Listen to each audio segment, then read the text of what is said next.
We're here with Shannon Jordan of the Alzheimer's Association. Shannon, why don't you tell us a little about the association and what you do and what it does and what people can avail themselves of? Wonderful. Thank you. Thank you so much.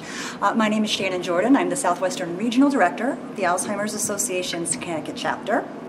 My office is located in Norwalk. I cover most of Fairfield County, but there are regionals like me throughout the state. Our headquarters is in Southington. We offer services, support, education, information, referrals to people with Alzheimer's disease, other related dementias, family, friends, care partners, caregivers.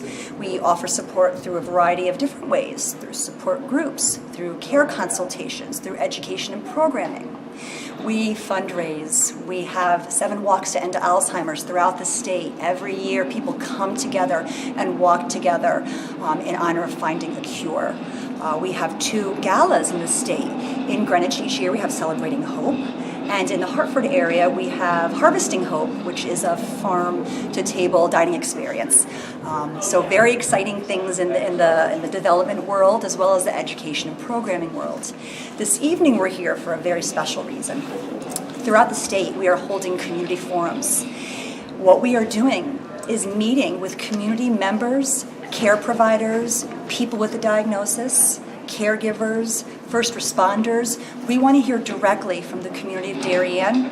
What are your concerns? What are the issues in regards to Alzheimer's disease and other related dementias? What are the service gaps? Because we'd like to take this information and then create better and future programming to meet those needs and to fill those service gaps. So we're thrilled to be here. We're very grateful to Beth Paris and the staff here at the Darien Senior Center for hosting this evening, and we really look forward to a wonderfully informative evening. Wonderful. If the folks at home would like to get in touch with you, what is your office number? So the best number to reach us on is our helpline. That's our 1-800 line, where 24/7 you're going to get a live voice, someone to help you.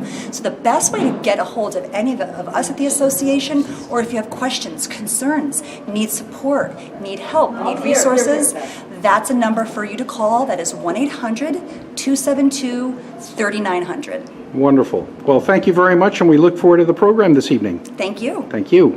So I'm going to take my cue from you guys, since that's the theme and focus of this evening, and I guess we'll actually get started.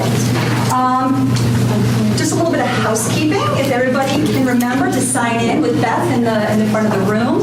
Also, please know that we are being videotaped this evening for Channel 79.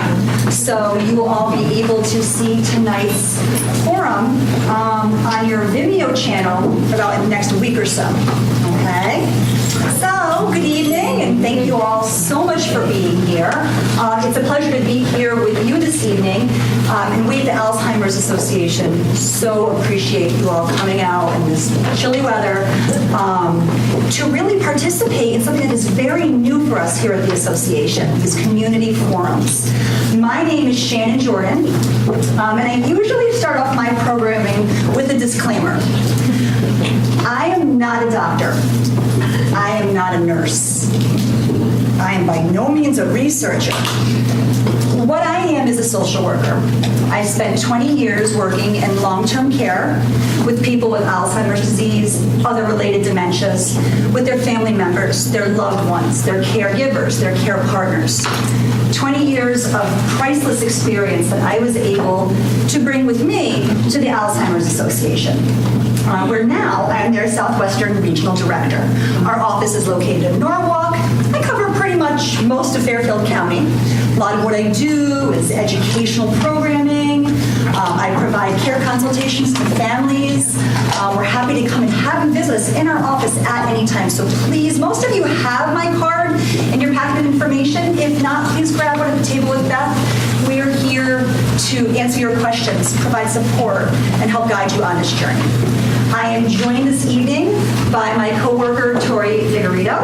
Tori is our Walk to End Alzheimer's Walk Director.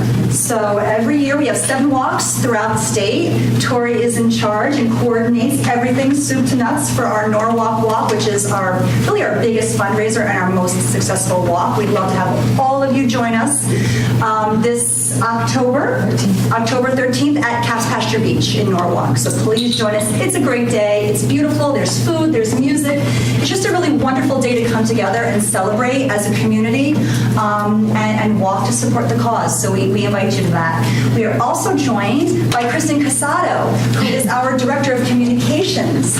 Thank you so much for being here this evening, Kristen. Hi. Thank you to Beth Paris, and her staff here at the Darien Senior Center for hosting tonight's forum. Beth, your support of the association is so greatly appreciated. Beth is one of our women's champions. I hope I get all this right. She is involved in a variety of different ways. She is one of our women's champions. She facilitates a monthly caregiver support group right here at the center. So for caregivers and care partners who are caring for a loved one with Alzheimer's disease or another related dementia, a place where you can come and receive that much needed mutual support. Every year she turns the center purple for us to celebrate and to help support WALK. And then I'm also here a few times a year doing educational programming. So tonight's going to be a little different for me because usually when I'm up here I'm educating and sharing and teaching. But this evening is not about that. I'll share a couple of facts and figures here and there. But really tonight I'm here to hear from you and to learn from you. Okay.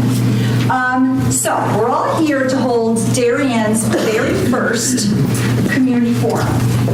What's a community forum?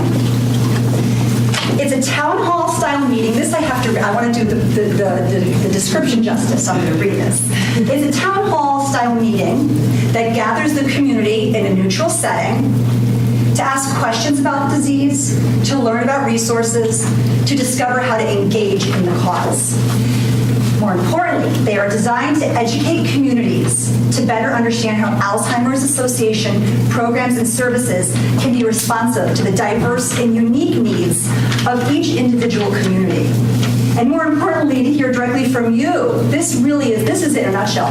What are the service gaps in your community?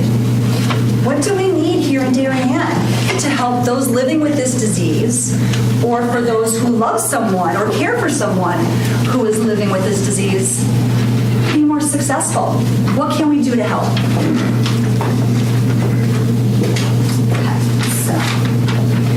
So I'm going to start off the evening with some of our statistics, and we're going to roll right into the question and answer portion of the evening. You all have your packet of information. The blue form is a guideline for the questions that we're going to ask you this evening. Tori is going to be my Vanna up here, and she'll take everything down for me.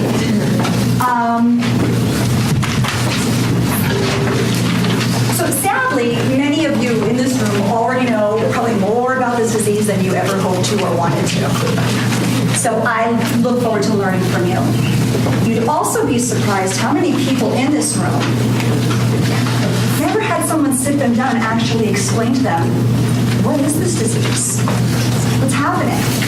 Please know we're here at the association to help with that. We're here. The most commonly asked question that I get asked, the most common, Shannon, what's the difference between Alzheimer's disease and dementia? Right at the starting gate, no matter where I go, no matter what, that is the first and foremost question. So I'm going to start there tonight because you can't assume that just because you have a room full of people who have a diagnosis or have a little bit of experience, know that, because sometimes no one ever sat them down and told them. And then time goes on and families get embarrassed to say, wait a minute, nobody ever explained this to me. We're here, we're happy to explain it over and over again, however many different ways it needs to be shared. So, I'm going to just get us all off on the same even starting point tonight. Dementia is what we like to call an umbrella term. So we think of dementia as an umbrella. Underneath that umbrella are all the different types of dementia. Please know there are more than we care to like.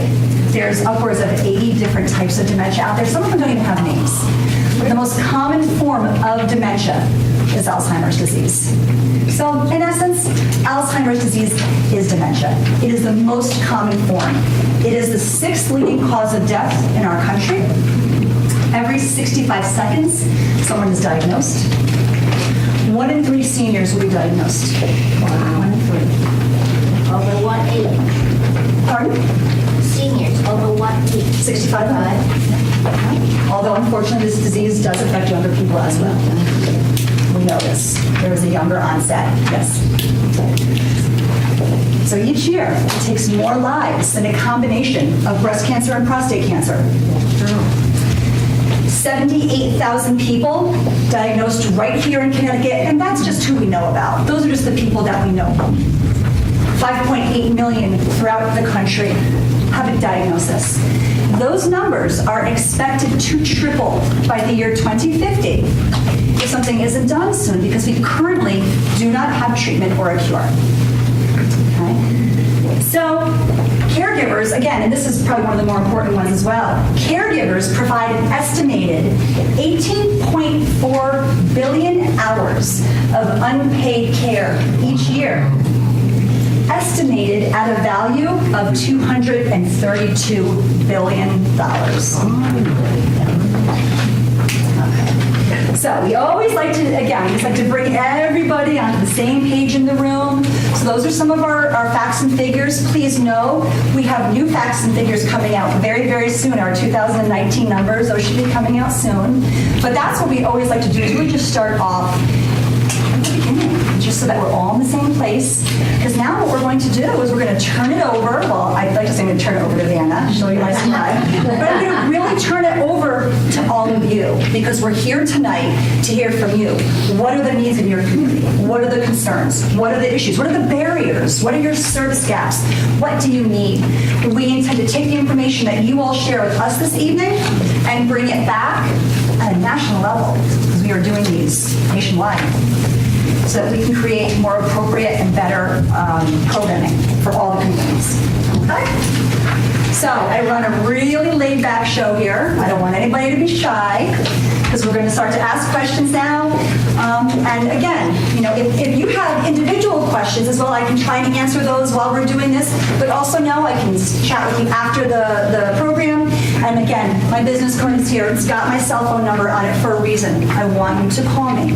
Sometimes people don't like to share their personal questions in the public. That's okay. Call me. That's what I'm here for. Okay? Yes? Well, I'm still confused about dementia versus Alzheimer's. Okay. We don't know whether we've got dementia or Alzheimer's. I understand that you can't really diagnose Alzheimer's until you're dead and they look in your brain. Yeah. Well, so... What should I do? I mean, should we tell people, I mean, I'm not saying anything about we have Alzheimer's. We don't know. Right. We got something. So yes, because this disease process happens in a place where we can't see, we can't get in there. That is true, that to diagnose within 100% shadow of a doubt, an autopsy is necessary. But technology has advanced, and it has grown to the point now where we have very specific amyloid PET scans that can now detect the amyloid plaque that is one of the hallmarks of Alzheimer's disease. So docs are using that to diagnose with. It doesn't really matter until someone asks you what's wrong. It's a personal thing for everybody, absolutely. Some people, the second they get a diagnosis, they shout from the rooftops. Other people are very, very private. It's a personal decision. Yeah, I just wanted to say the basic difference between Alzheimer's and dementia, you said it earlier, is that all Alzheimer's results in dementia, but not all dementia is from Alzheimer's. You have specific genetic markers, and there's no test to say definitively on a brain that a brain is in the process of Alzheimer's disease, but you do have specific genetic markers. If you don't have those genetic markers and you have some of those symptoms, it's most likely that it's dementia. So, It's just a question of when your children ask what's wrong, what do you tell them? When you tell them it's Alzheimer's, I don't know if it's Alzheimer's. I know it's... A neurologist can differentiate the two, but it means having a spinal fluid tap. So, I mean, if the symptoms are the symptoms, then they're going to treat them both the same way. Yeah. Yep, and there's different types. As I said, there's really too many different types. Alzheimer's disease is the most common form of dementia. There are many others. There's frontotemporal, Lewy body, Parkinson's has its own type of dementia. There's many different types out there. Dementia itself is actually not the diagnosis. That is really a set of symptoms. So it's really a set of symptoms. What dementia is a decline in our cognitive ability, or our ability to think, a decline severe enough to affect the way that we safely live our life. Because if it's not severe enough to affect the way we safely live our life, then it's just that person that we all know who is a little confused or a little forgetful at times, and we all know people like that. Okay, so that's what dementia is. So it's an umbrella term.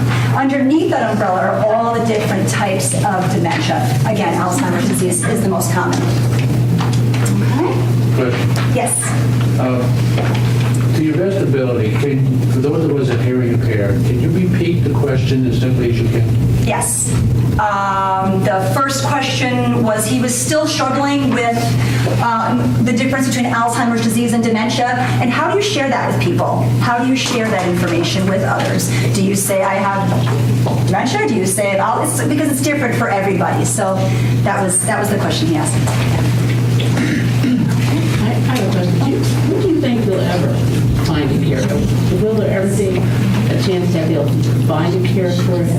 So her question is, will they ever find a cure? That's why I start my evening off with a disclaimer, everybody, because I am not a doctor and because I am not a researcher. Do I hope? Absolutely. Do I believe? Absolutely. But that's me, Shannon Jordan, Southwestern Regional Director. I believe in my heart.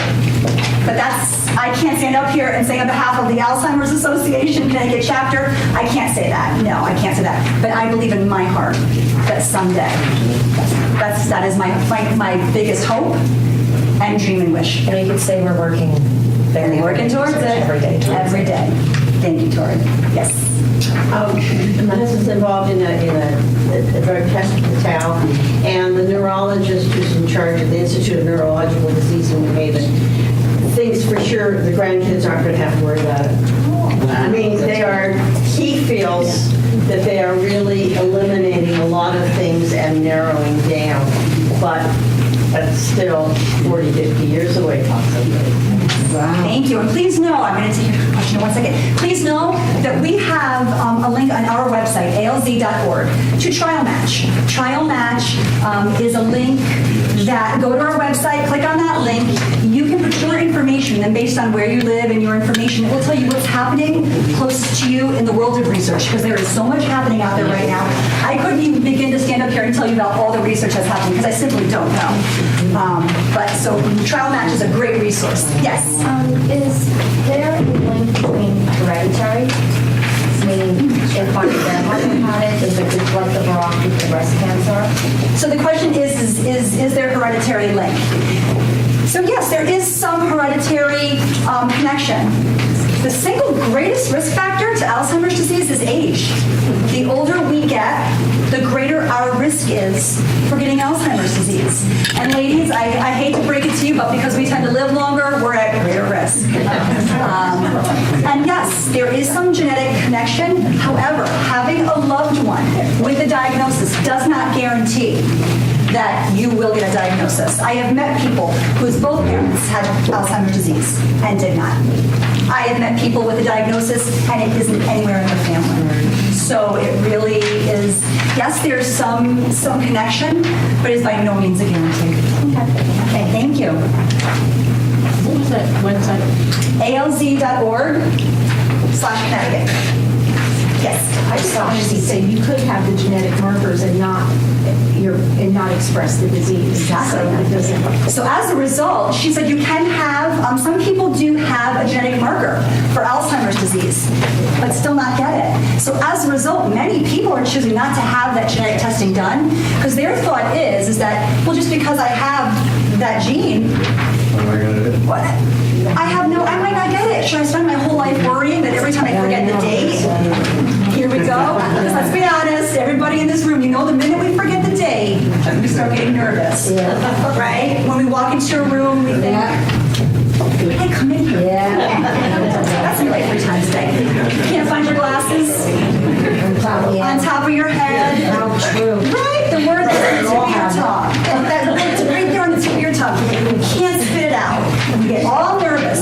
We know that we're going to go home that evening, and as you're laying in bed, that word's going to come flying back to you. You're going to think, that's what it was.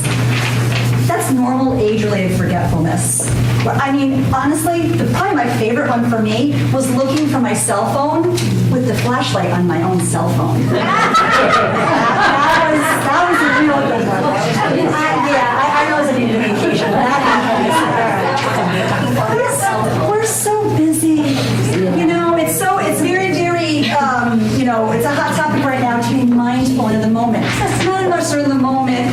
We're working full time. We're taking care of loved ones, whether it's our children or our own parents.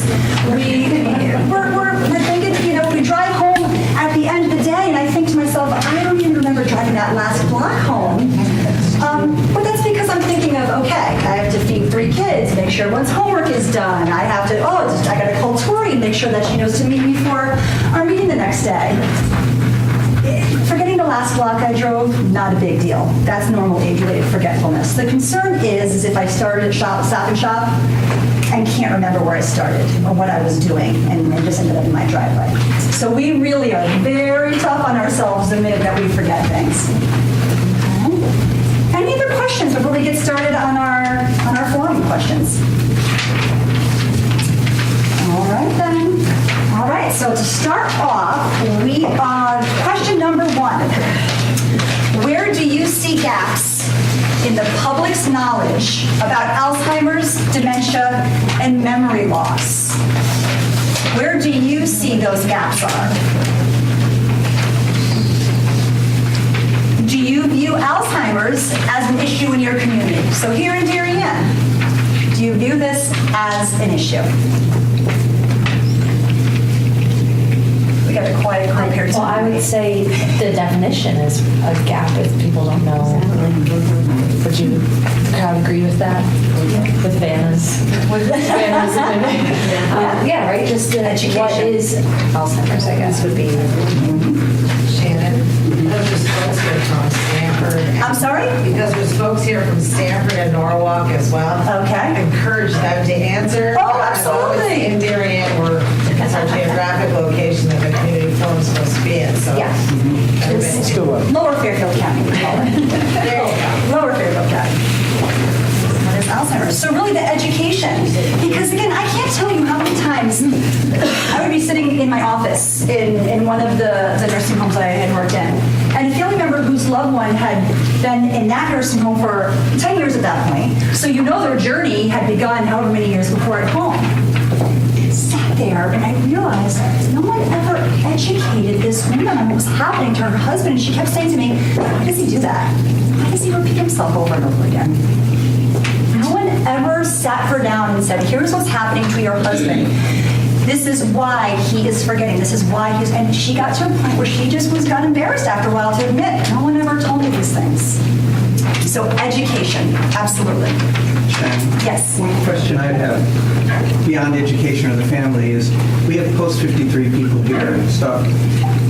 Do you all know which families might have someone with Alzheimer's? And if they did, if you got a call with someone with Alzheimer's slipped or fell, do you know how to deal with someone who has Alzheimer's as opposed to someone who might just be confused as they've fallen or something to that? Is there any training or a way for you to know what families might have it? Yeah, so typically the care we give is always based off of what we were given. So typically if we do go to say, let's take your scenario, someone who slipped and fell, and they're confused when we get there. It's by nature, our training is to sort of go through, okay, are they confused because they hit their head when they fell, or is there some predisposing factor that's causing them to be confused?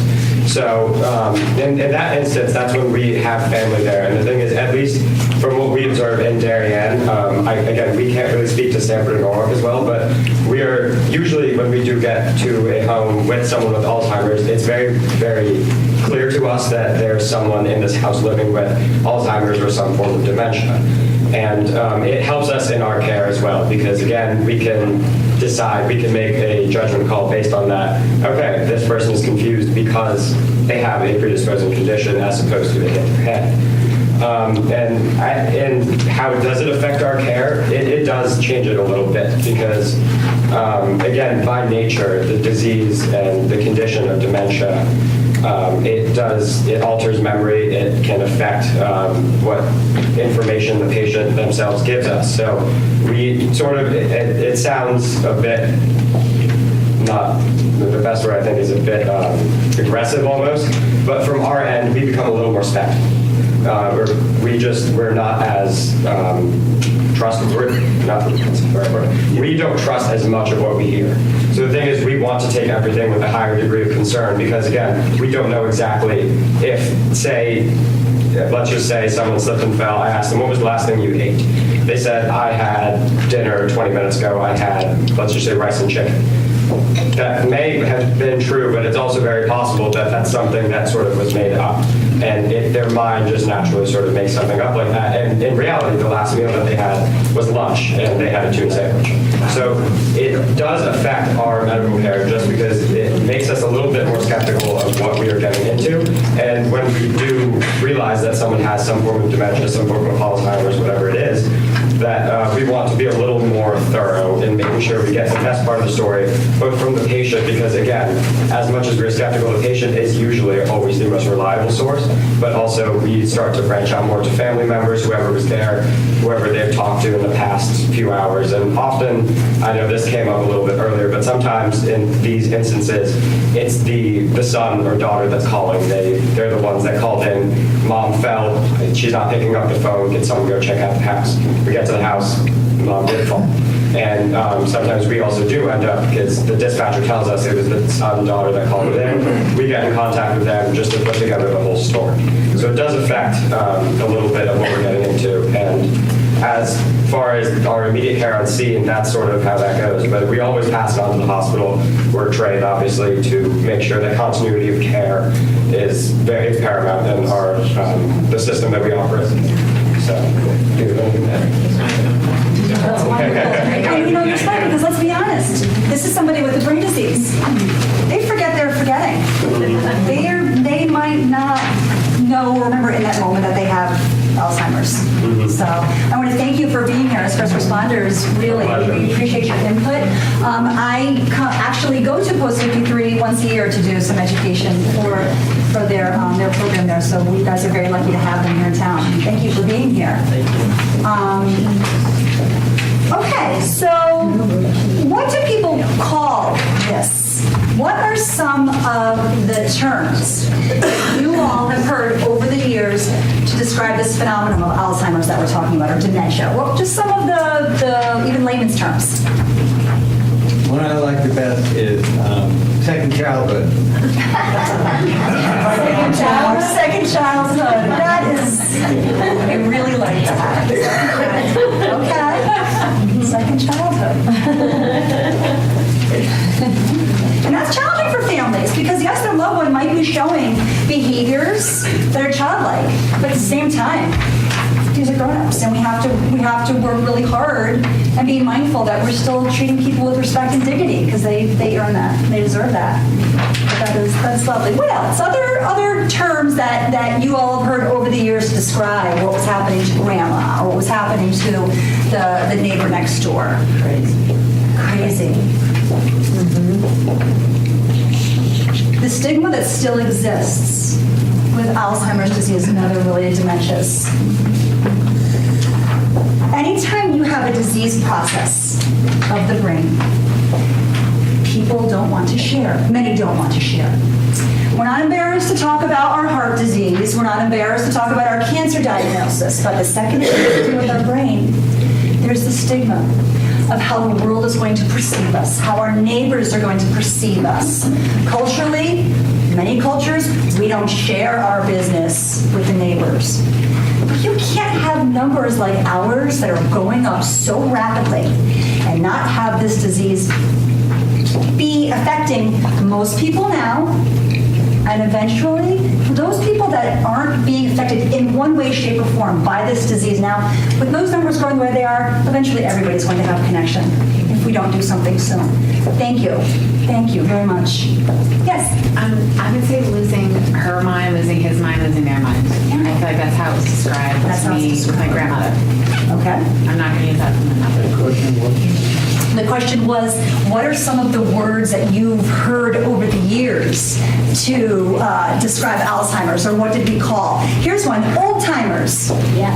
Old-timers disease.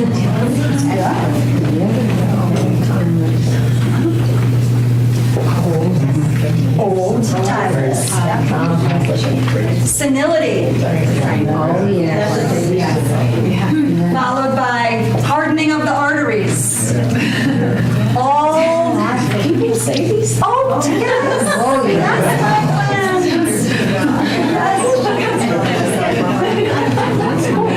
Keeps me going. Thank you. Okay. Any others? I always like to ask. Miss Robin? Senior moments. Senior moments. Oh, yes. I have senior moments at age 47, Robin. Thank you. I do. Senior moments. Oh, yeah, that's a good one. Alzheimer's disease is not normal age-related forgetfulness. We think that because we're getting older, it's normal to forget.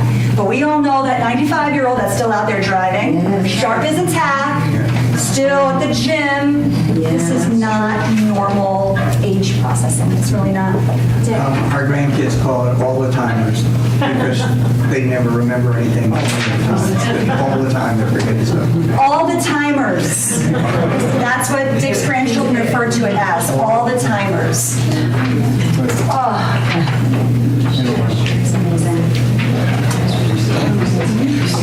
What are 3 warning signs most people would recognize? 3 warning signs. Getting lost. Getting lost. Absolutely. Confused. Repetition of speech. Repetition. Repetition. Behavior changes. Behavior changes. Difficulty following simple instructions. Difficulty following simple instructions. Or instructions. Just instructions. Yes. Forgetfulness, like forgetting that they put something on the stove and leaving it. Forgetfulness. Focus. Attention. Yes. Quietness or being withdrawn? Quietness or being withdrawn.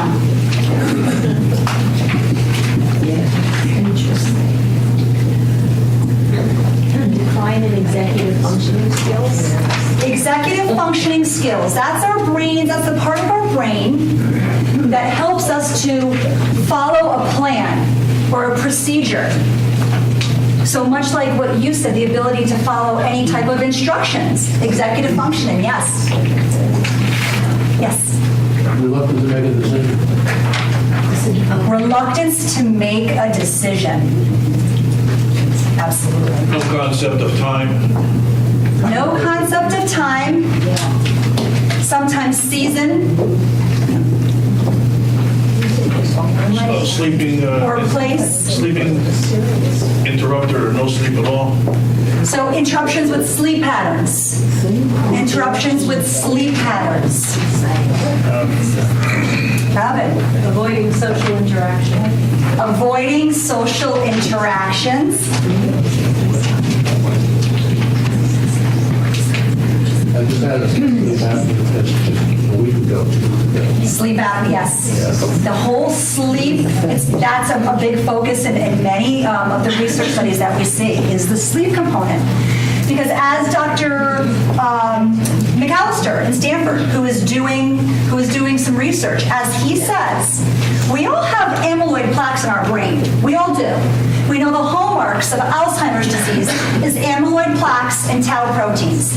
And we all have them in our brains, but most of us, our brain naturally drains these plaques. With people with Alzheimer's disease, they don't. And that's what they're trying to figure out is why. At nighttime, while we're sleeping, many times is when the plaque drains. Oh. Dr. McAllister in Stanford, I have to credit him with that. Yes. My doctor, he doesn't want to sleep on his back. There's lots of stuff that Absolutely. You have to have, this is a fine, well-oiled machine. If we're not breathing properly and oxygen is, and blood pumping, it all works together, hand in hand.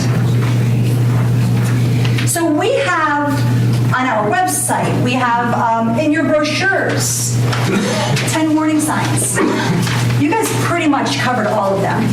You really did, between all of you, in one way or another. The getting lost, the repetition, having that same question asked over and over again, and people saying, I just told you it's 5 o'clock. But I want you, if your loved one is repeating themselves over and over again, I want you to pay attention to the fact that every time they ask you that question, they ask it the exact same way. Because to them, it's the first time they're asking. They have a disease of the brain that affects your short-term memory first, that in the now, in the moment, is affected first. So if I am going to ask Tori what time it is and say, hi, Tori, what time is it? And she just ignores me, I might think, okay. Tori, do you happen to have the time? I'm going to switch up the way I ask her. That's just what we do as humans.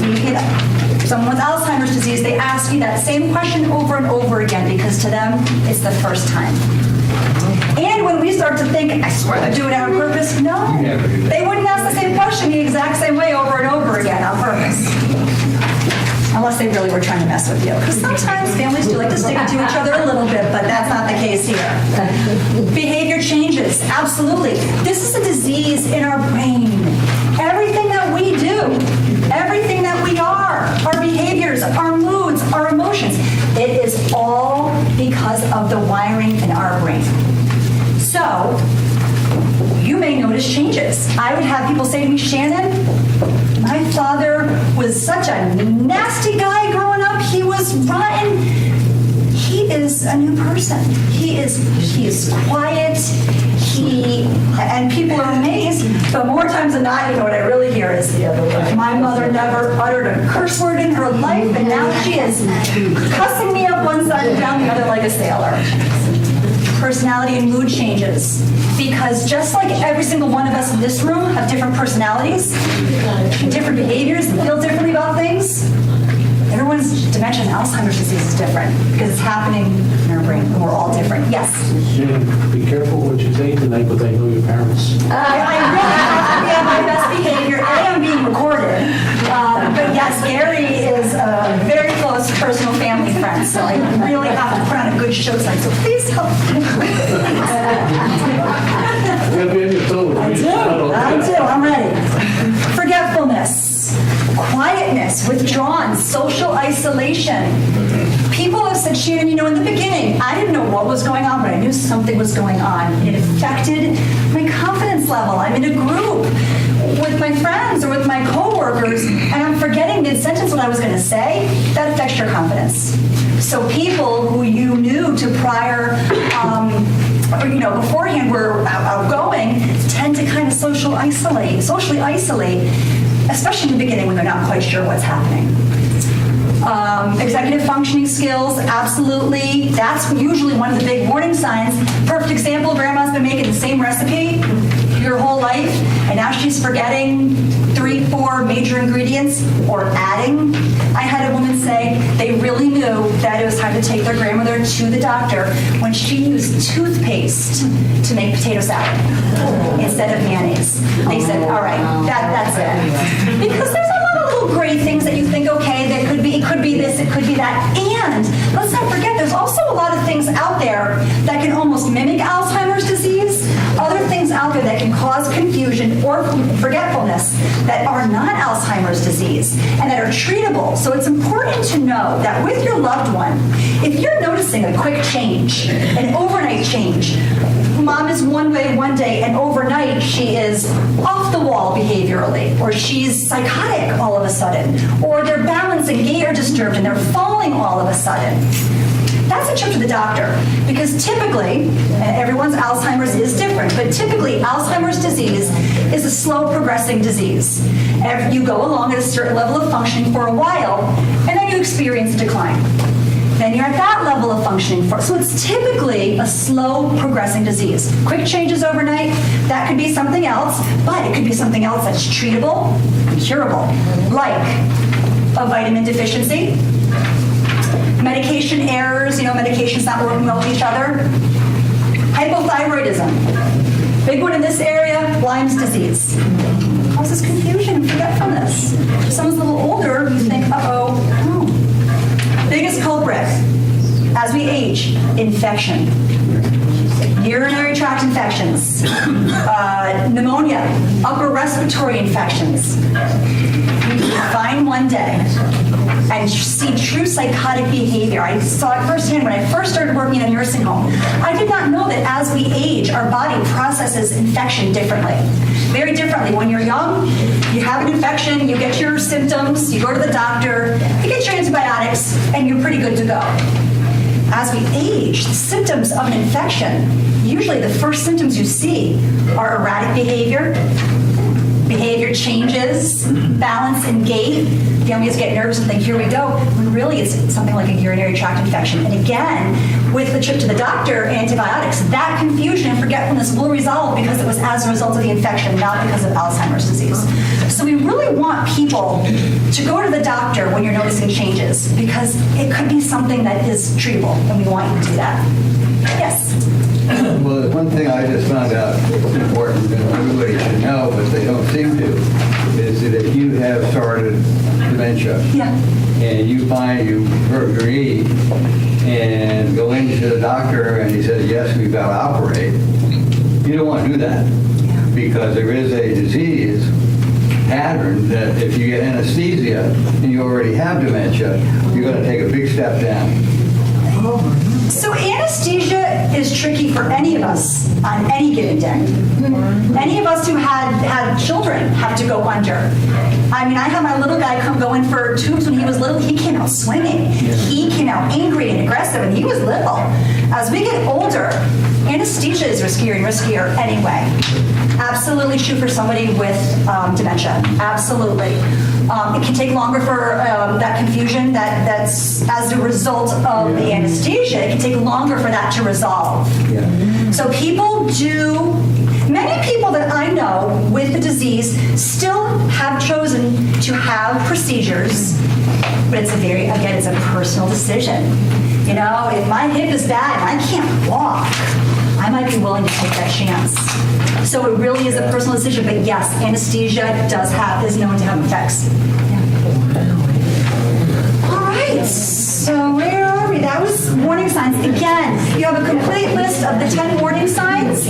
We also have it on our website. Most of the stuff that we talk about tonight, you can also find on our website. There's a lot of good information there. We have free e-learnings that you can go on and learn more about the disease. You can learn about effective communication and ways to communicate with people throughout all the different stages of the disease. We have a lot of good learning there. I also wanted to take a moment to point out on your purple pens, and also you have cards in your packets, is our helpline number, 1-800-272-3900. That is our 24-hour helpline that you can call with questions about the disease. That's a number that a social worker who is looking for resources in the community can call and will help with. That's a number that a daughter whose mom for the first time forgot her name can call if she just needs a little support. That's a number that a CNA, a nurse's aide, who's doing home care can call if at 3 in the morning, Mrs. Jones is outside in the backyard and says, that's not my house. You can't make me go back in there. I'm not going in. What do you do? So that's a number. If you guys walk away with anything today, it's just knowing that you have that resource. That's enough for me. So. Statewide number? Statewide, absolutely. Good question. Okay, number 2. Where do local families go to get diagnosed with Alzheimer's disease or dementia? So in this part of Connecticut, where would you go? Where have you heard that friends have gone to get a diagnosis? Neurologist. Geriatrician, yes. If you get into one of these studies, they will do the diagnosis. They will even give you the PET scans that look at the amyloid and the tau, and it's of no charge to you because insurance doesn't ever pay for it. Yes, yes. So that's the cheapest and most thorough ways to get into a study. There's a lot of studies. Again, that's Trial Match, our link on our website where you can find out what trials or clinical research is being done in your area.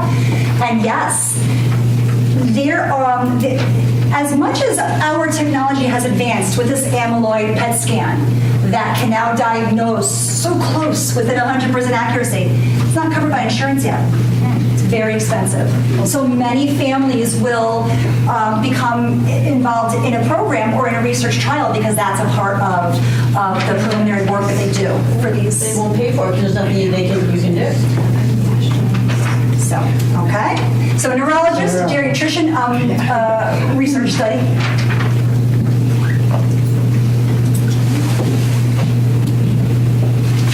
I'm using spell check on some of these because So it's been a long day. We're not going to hold you. I'm double checking my work. For spelling typos. It's a lot of pressure up here.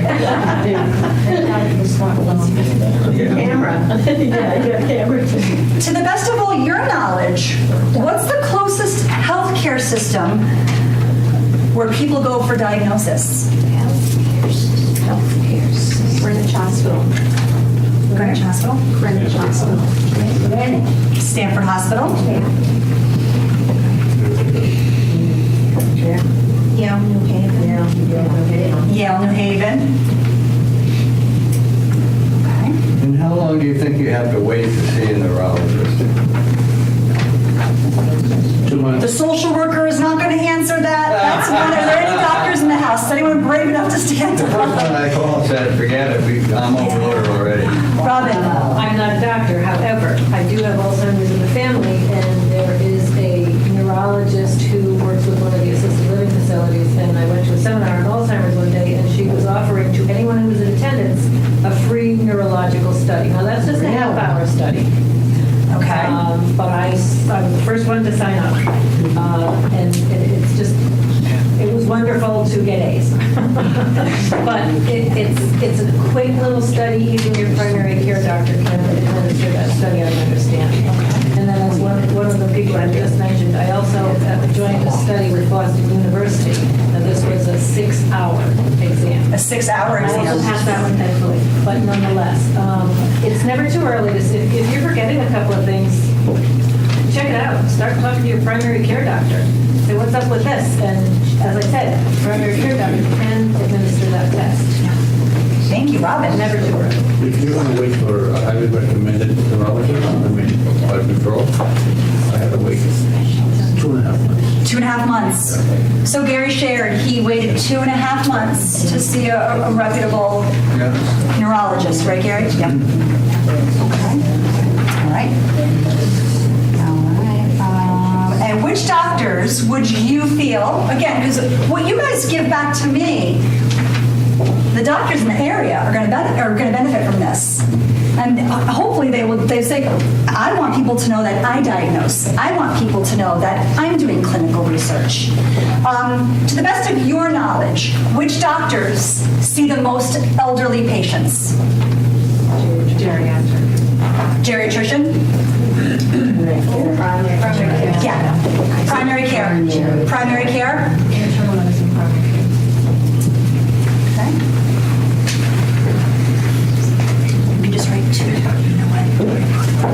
Just right here for 2B so I know that that's what this is. Okay. All right, great. You'd be surprised how many people are reluctant to leave their MD that they've seen their whole life because, no, it's a connection. And we get that. But we also recommend, you know what, you can see others in addition to. You really can. What role do local physicians play in connecting dementia patients to the proper resources? Referrals. Yeah. The referrals. They can give kind of rudimentary tests. They can do testing. Doctor does tells you 3 words and then asks you what they are 5 minutes later, and then they'll say, go see the neurologist. Right. So then what? After you've seen a neurologist, is there anybody in the room who has had an experience where they walked out going, okay, this is my next step? Yes, Yes? be tested. The good neurologists don't have time to test you, so they will send you to a test facility to be tested. Okay, geriatric assessment Yeah, center. geriatric thing. To the best of your knowledge, do they refer people to the Alzheimer's Association? Because I have had many people say, no, we didn't even know you were here. We wish we knew you were here months, years ago. All right. I think worse than that, I think some of the primary care doctors are in denial. And I recognized what was going on and tried to talk to the primary care physician for a couple of years, and he just sort of said normal aging, because my husband is very smart. Right. And he did very well on those tests, even though I knew there was a decline. So I think that's the smarter you are, the better you may do on the test, but it's still not to your level of education or intelligence before the disease. Absolutely. It's very difficult. I used to do, as a social worker in long-term care, I would do the mental status exams with our residents, which is just basically a memory test. But it's a tool that's used in nursing homes and in doctor's offices and hospitals all over, just to attest or to assess, someone's cognitive abilities in that moment. And oftentimes you want to get one done early enough as a baseline, and then we would do them every quarter in the nursing homes. I've had very intelligent people score very, very high, but still have been probably good 6-7 years into their diagnosis. Because the part of their brain where you can still count backwards by 7s was not being affected yet. On any given day, I can't count backwards by 7. That's why I became a social worker. I have nothing to do with numbers. But there are some people everybody's brain works differently, and everybody's brain is affected differently. So absolutely. Thank you for bringing that up. Thank you. I think, Shannon, one of the problems is that with Alzheimer's is the denial that nobody wants to say that they have it. And a lot of times, your family doctor will not step forward to do that. So a real problem with family doctors is that they feed into the denial of the patient themselves. And the family dynamic. And the family dynamic. Because nobody wants to say that anybody has that. Absolutely. Thank you. Thank you.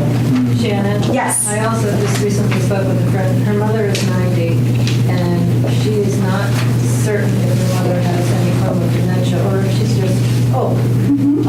But they do see the primary care doctor often, and I asked them, did the primary care suggest that you see a neurologist? And the answer was no. Now, perhaps because the person was 90, they figured, why? I figure, why not? Why not? I think it's always in your best interest. You're always your best advocate. So if you think something is wrong, absolutely discuss it with your primary care doctor. But just keep going after that. Absolutely. And that's for the family members as well as the person affected by that. Absolutely. And there are some families that just will always be a why versus a why not. Right. Again, these are those personal decisions that each family has to make for themselves. Okay, so community influencers. Where do people congregate? Senior centers, faith communities. What are some of the community influencers for you down in this part of Fairfield County? Yes. So I don't live in Darien. Okay. No, please. I live in Wilton, and I confess to having a bit of a love affair with our YMCA. YMCA, yes. Thank you. It's a huge resource for multi-generations. They've got a Silver Sneakers program. It's just a fabulous resource. And so what they've started to do, I've seen some great progress working with Western Connecticut Health Network and bringing in physicians to talk about heart disease, diabetes, a bunch of different programs. I haven't yet. Maybe I have. Maybe you've already been there to the YMCA and I missed it. But I'd love to see the Alzheimer's Association or a neurologist or something. It's a great resource for our town, and perhaps the Y is similar here in Darien. I don't know because I don't live here. But Which resource? I didn't get what resource. The Y, the local YMCA. Which one? This is in Wilton. But yeah, thank you. That's wonderful. Really, again, we talk about a place where people congregate. What or where do you feel like this kind of information would be best delivered to the community? I'm going to say just from this room alone, senior centers has got to be up there. Look at us. We've got this room is filled. This is, and thank you, by the way, because it's cold today. So I know a lot of you would like to be home and cozy right now. Yes? In Greenwich is a community answers. Community answers in Greenwich. Okay. Wonderful. Can you share a little bit more about, is it a meeting place? No, it's a resource for the town. Anybody can call and ask for anything. And I don't know about the senior portion because I heard about it when I first moved there like 25 years ago. Okay. And when I went to possibly volunteer, they were saying that a lot of it's no longer call on the phone, that somebody will just research it through websites and then give you Let it links and email things and like that, right? Yeah, and Greenwich has the Commission on Aging, which is very helpful. They do. Yes. Support groups for spouses. Are there any in the Stanford area? Well, I'm going to let Nicole Rapolo answer that since she is one of my most fabulous and famous caregiver support group facilitators in Stanford.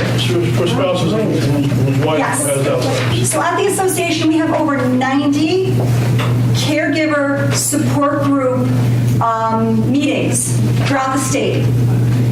In Stanford, it's for spouses, loved ones, caregivers of people with the diagnosis. Nicole, do you want to just share with you?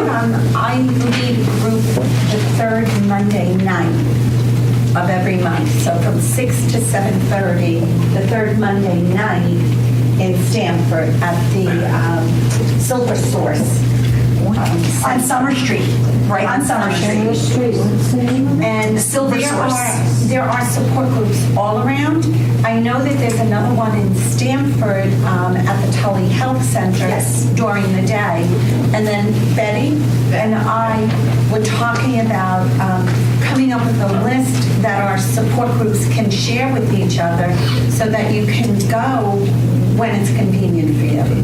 And Beth has one right here at this center. I would just like to say, this Mather Senior Center is the best thing since sliced bread. We have immediate access to Beth. She's here all the time. She has support groups. She knows everything there is to know about this stuff. And we live here, and to work with this, I don't think we'd even have a life. There you go, Beth. There you go. Gary, did you have something? Yeah, I don't know if it was mentioned, there's another facility for health. It's an adult care center. It's in Cascade. I think they call it the River House. So adult day programs. River House in Cascade. The director who runs that is the one who gave me the one referral for the neurologist that I waited 3 months for. Wonderful. Yes, yes, absolutely. So in your town, if there is an adult day program, that is a wonderful resource, a wonderful resource. So I got to answer my question. Oh, I'm sorry. Was that you have to live in Cascade for the Cascade and Greenwich? No, we don't live in. No, in fact, they have people, from what I understand, jumping over the border from Dorchester because River House is so good. I will say my own grandmother went there and had a wonderful experience. Yes. So a shout out to Elder House. Right? Elder House, thank you. In Norwalk, Nicole, thank you for reminding me where I am right now, because Elder House in Norwalk is also a wonderful reference. Oh, Waveney Buchanan, my wife goes there. Waveney has a wonderful adult day. Absolutely, yes. We got a lot of supported bridges too, if you guys need it. Bridges. So thank you for bringing that up, because that brings me more into the early stages of this disease. Bridges is an assisted living facility that caters only and specifically to people with dementia and Alzheimer's disease. Other assisted livings have a more traditional, they serve most of the population. Bridges serves just memory care. There's a Bridges in Norwalk and there's a Bridges in Trumbull. I'd like to again give a shout out to the communities, to the assisted living communities all around. They're an amazing wealth of information, and they have classes and sessions, information sessions on lots of different things. So feel free to just stop in to any of them. There's the Bridges, there's the residents, there's all of the assisted living facilities, and they hold classes and they will gladly give you a tour. Not that you need it today, but it's good to have information if you do. And the classes are just incredible. I know Bridget, you guys have like constantly doing. Yeah, there's support group every month. Support groups. At least try to do at least 2 educational pieces. Yeah, in fact, I'm there the whole month of March at the Bridges in Trumbull doing a 4-part caregiver series. So we also invite all of you to that. It's a 4-week series where each week it's a different topic. Week 1, we have a doctor talk about the basics of the disease. We talk about communication. We talk about community resources. And then we wrap it up with an elder care attorney who talks about legal matters and finances. Did you have something, Carrie? See you. I thought I saw you raise your hand. Oh, you guys are giving me so much good stuff. I'm going off on all these tangents. I have to reel myself back in here. Do you going to move on to this? Okay. All right. And in the group, where would you say you get the bulk of your news and information about Alzheimer's disease and dementia? Does that help on social media? Social media? Yeah. Social media. So you see other people posting about their experience. We have jumped with both feet into the world of social media at the Alzheimer's Association. We are constantly posting things about what we're doing, what's coming up, programming, just facts, figures, information. So social media has been huge for people to get information. Yeah. Health talks. Health talks. Again, we do programming at the association, but places like Bridges, they host informational evenings as well. Yes. Greenwich Hospital has a newsletter pamphlet that does all support groups, including also in care and all that other stuff. And I think it's monthly, I forget, but we get it in the mail. A newsletter from the hospital. And they have talks and they have groups and everything. It's a little old school, but it still works. I get one. You can see it online too. Yeah, I love it. I love it. At least, we've got that information flowing and people are finding out what's happening in the community. Again, if you get in a study, that those people know a lot and you can ask them a lot of questions, it's really a good resource. Absolutely. And it's always nice to have another set of eyes, on your medical eyes on your loved one. That doesn't stink, that part. Okay. So what are some of the other barriers to engagement for local community members? Are there any barriers that you can think of in this part of the state that would prevent people from getting the information? I think it goes back to the stigma. Stigma. I know it's already been said, but I mean, just in my own personal experience and how my parent is reacting to it is stigma. Yeah, absolutely. Stigma. It is huge, and as much as we try and combat it, and I fiercely fight against it, it's there. I've had people walk into, because I'm from this area, so I've had people walk into my programming, see me, and turn around and leave. And I don't take it personally, because in that moment I realize that person is embarrassed because they don't want me to know who has the diagnosis. It's usually someone I recognize. So it's happening. That stigma is still out there. Yes. How about transportation in this area? You're pretty well, Beth, you're pretty as far as transportation for seniors in this area? Excellent. We have this at-home at the very end, they'll take you anywhere. That was perfect timing. Thank you. Thank you for being here this evening. Oh, we appreciate it. But you have a transportation program. Would you you mind sharing a little bit with that for the group? We do transportation. Yeah, great timing. Come on back. We do transportation for Darien seniors Monday through Friday, 9 to 4. And we go anywhere they want to go, medical appointments, but also we want them to be engaged in the community. So we take them to the senior center and anywhere else they'd like to go.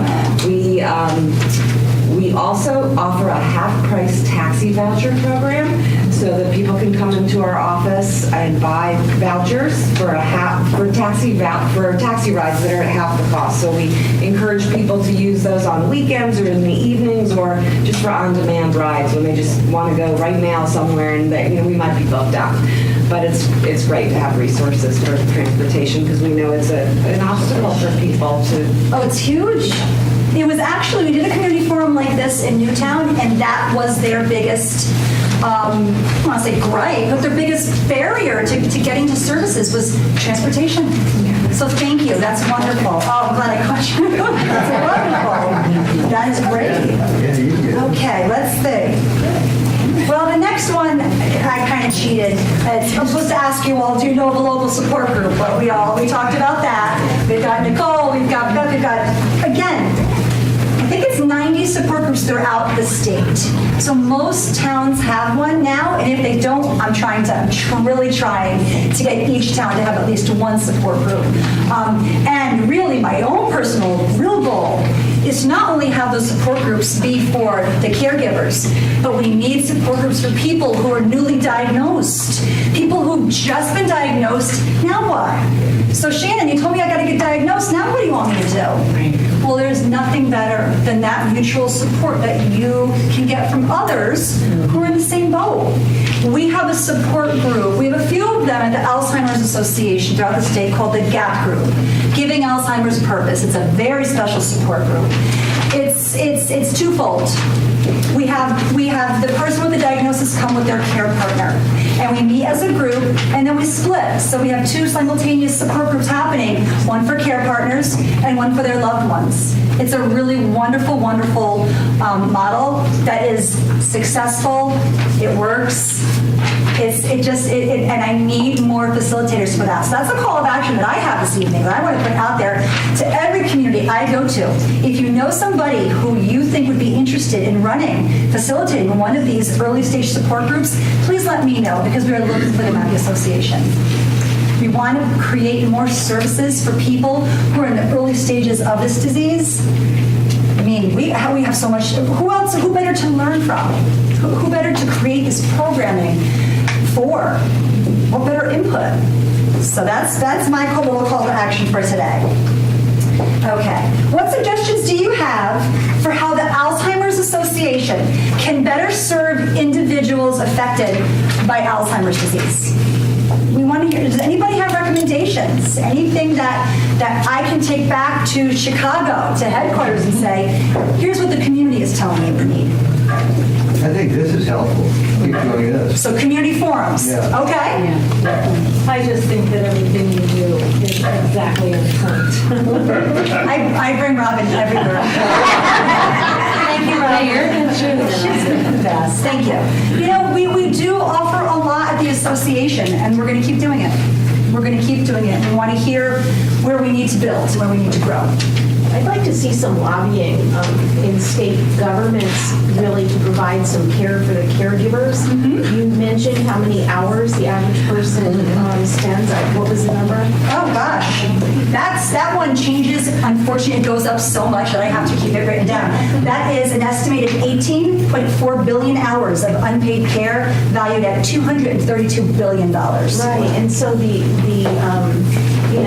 flip side of having a diagnosis for the caregiver is that that's their diagnosis too. Yeah. So you're there 24 hours a day. You don't get a break, and so that can be exorbitant. Sometimes the disease moves quickly, sometimes it moves slowly, but a lot of times people don't have the resources to go out and get those services, even for a few hours. Absolutely. We want to personally invite all of you. Lobby Day is coming for us in Hartford. March 13th, we are going to be at the Capitol lobbying. So we would love to have everybody there with us. The more the merrier. We need to be heard. We need to be heard. Did you have your hand up back there? No? I do. No, you know this. I know you know this. And who's the communication person? Oh, she had to leave. Is she responsible for the website? She has an awful lot to do with it. We really need to have on the website or social media somewhere all of our support groups. It's hard to navigate the site to find the support groups. Thank you, Nicole. We have a new website. It's wonderful. There's a lot there, but there's a lot there. So it takes a while to find what, with our old website, we were able to pull up like that. So thank you. That's information that is helpful because that's concrete. Thank you. Yeah, thank you. I like that idea of incorporating in social media. Social media, absolutely. Definitely tweet that out. You can tweet all of those. I mean, that really has to. Yeah, that's a great suggestion. I still feel like social media is not my strong point because it's not from my generation. Like my kids are schooling me left and right on how to be good at social media. I stink at it still. Thankfully, we've got people at the association that don't stink at it. I'm still learning. Tori, thank God, Tori, she helps me. I wouldn't even have a Facebook page if it wasn't for Tori, so thank you. Can I make a comment about the social media? Please. It can be dangerous because no one's fact-checking social media. So if social media is where you're getting your information, I'm going to urge you to go and check the facts. But social media, if it's put up by the Alzheimer's Association, is a completely different story. Yes. And that's very, very visible when it's in front of the Alzheimer's Association. Thank you, Robin. I was going to say that we have our own, all of our social media handles are at ALZCT, so LinkedIn, Twitter, Instagram, Facebook, and we have a branded social media page, so that is any information coming out from us is from national, and it's something we're allowed to communicate. People have little like side groups and community chat pages and stuff, but if it's our name, our logo, and it's the Connecticut chapter, it's something that we were allowed to communicate. So it's an important thing to check. Definitely make sure the Alzheimer's, and I'll write that up here. It's literally ALZCT. If you search that on any of those social media pages, that brings you to our page. And that'll help. If you put out the support group that helps people to your fact checking, that is an Alzheimer's sponsored, because we went through training. It's not just anybody putting together. Yeah, our Alzheimer's Association caregiver support groups, all the facilitators come to us for extensive training on facilitating our groups. We're very proud of them. Let me just endorse that early stage support group. It is such a tough time when you first get diagnosed with it, and you don't want to be with anyone else. You don't want to see what it looks like. You don't want to see how it begins to advance. And we joined an early stage support group as part of the Alzheimer's Association, and that was like 5 years ago, and our group is really close now. But it was the kind of thing that we found we couldn't go out socially because it was very difficult. My wife wouldn't keep up with the conversations, and people sometimes didn't want to be with us. The early stage support group all is going through the same thing at the same time, and it is just such an incredible support. And again, it was 5 years ago, and we still meet all the time at each other's houses, and there's just such a warmth and trust that has been built up in that I can't say enough for that. It's just a wonderful program, and it's so hard when you first get diagnosed to know where to go so that they can form the group for you. You don't have to do that, and that's really a great thing to do. Did your wife join us? Yeah. Oh, yeah. It's been great, and I've just stayed very much a part of it, so we're just great. Thank you. Okay. Now we're up to our last question. The Alzheimer's Association relies heavily on volunteer support. We are happy to have any volunteers, whether it's for our Walk to End Alzheimer's, whether it's to help me in the education department. I'm only one person. Fairfield County, they're hungry, they're thirsty for education and knowledge, and I can only be in so many places at one time. So we are recruiting volunteers. So there really is a shoe for every foot. There is something for everyone. Support group leaders. early stage support group leaders, advocacy and public policy. There's really opportunities for everybody. So again, we've got all that information on our website, but also in the front, at Beth's table, are registration forms. Beth, if they're not there, I'll put them there as soon as we finish here. That's where you can indicate if you would like to, nope, that's not it. If you would like to volunteer, because there's different areas. We'd love, love, love to have you. We really would. I can hop in on that. Please, Tori. We were given an award. We had our leadership conference back in January in San Antonio. Region 11, which is the New England area, was given an award for excelling in across all pillars, so public policy, diversity, research, concern, and awareness, which was really due to our volunteers, because like Shannon mentioned, she's one person, I'm one person handling all kind of development in Fairfield County. Shannon's covering all education. Our public policy is by wonderful volunteers. Robin helps a ton in that area. Yes. But it really is the movement of volunteers. And I think like that is the full success of the Alzheimer's Association is because people that are so passionate about this cause, which we try to say thank you as much as possible, but it really is an incredible way wherever, if you want to be involved, it makes you feel like you're part of the full mission. And there really is, like Shannon said, a shoe for every foot. Is that your quote? Thank you. It really, there's so, you can do seriously anything, and it's an incredible thing to be a part of. And one person, our CEO from the Boston chapter once said, one day you'll be able to say that you were a part of finding a cure for this disease. And that is that was my favorite. It always gives me chills, but it's whatever it is. If you're handing out water bottles on walk day, if you're educating the community, if you're lobbying, at the Capitol, those are all things that move our mission forward. So if you want to be part of that, it's worth it in any way, shape, or form you can. Do you know if they do lobbying training? Because it's really overwhelming to go there. I just lobby my time. So Kristen, who was here earlier, anyone who wants to come to our lobby day this year on March 13th, her and Christy, who is our director of public policy, they'll coach you. Absolutely. Look, I'm getting nervous up there. Okay, I'm a social worker. I don't public policy, all that, very intimidating. We help each other. We help each other. We work it out together. Yes, Robin. So Robin is one of our advocates at the association. I do nothing. A couple of years ago, somebody at one of our Alzheimer's meetings, they said, would you like to join our advocacy committee? And I said, yeah, sure, fine, whatever. I do nothing. I only know half of what she knows. She's the ambassador, so she's my umbrella person, and I work under her, and I take every single meeting, every single thing that I can from her. But it's a wonderfully rewarding thing to do, and I learned so much. So you can be right from the ground level, people will build you right up.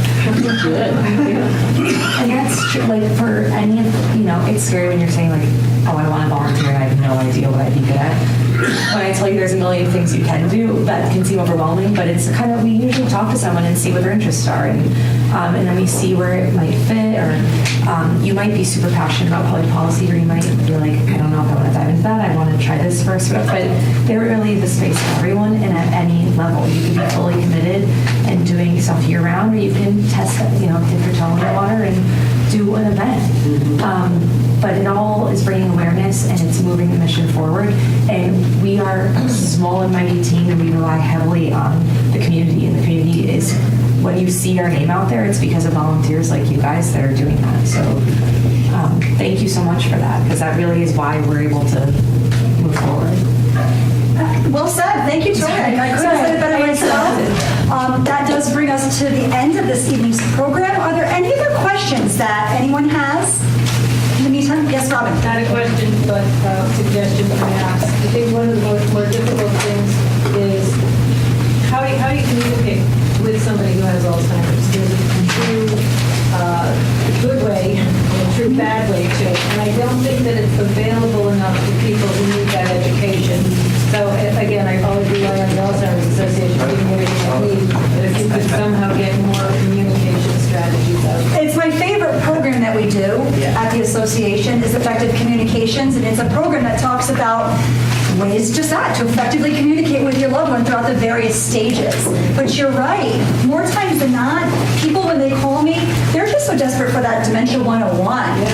And I have to start there because people there's myths out there, there's all different types of things that, and again, just explain to people what is Alzheimer's. So thank you, yes, is getting that, you need to get those programs out there. You Yes. said something I think is very important, is that every case is different.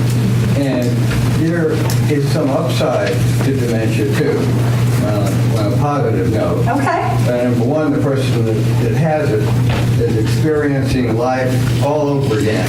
And this is the best I've ever had. I've never seen this before. It's so beautiful. Why haven't I seen this before? That's a strengths perspective. That's number one. The other thing is, there are no arguments.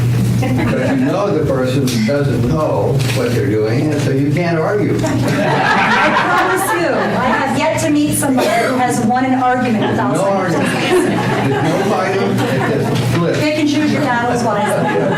Thank you. Nicole? I see in the back you've got the education conference program. Maybe you want to say something about that. We do. Thank you so much, everybody. Every year, we at the association put on an amazing dementia education conference. For years, it was in Cromwell, Connecticut. We outgrew the area. So now, because we work very, very closely with the Mohegan tribe, the tribe has been wonderful and accommodates and hosts our Ed conference at Mohegan Sun. We have all of the information. There is, again, the Dementia 101 classes, and then there is information on research. It really covers the whole realm of learning and education. It really does. Beth, yeah. I have a question. Please. During obviously around the senior center, the education programs that we do here are phenomenal on all levels for all different health and wellness reasons beside all the great activities and entertainments. But I'm looking to expand, and I just want to ask people, this is a good amount of people that have come in the evening. Are caregivers wanting to do evening programs as opposed to during the day programs more regularly?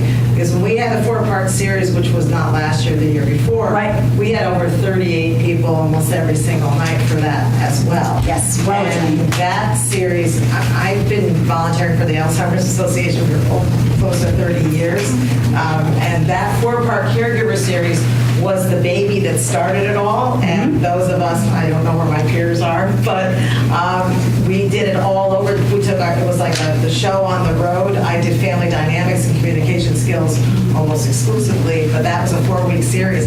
And now what they're doing, which is so phenomenal, is they've taken many of these courses, made them shorter, so that you have the presentation for only a certain period of time, and then you have the time for questions and answers. But I'm just curious, because the survey doesn't say that, is whether people are liking early evening better than during the day. I know working people certainly do. But that's something that if we could call that too, that would be great. And that's it's always been a tricky one. Those of us that do programming knows is that if you do it in the evening when people aren't working, who's watching the loved one, right? And then during the day, it's tales old as time. Yeah, it is challenging, really. Yeah. Well, I want to thank you all again for being here this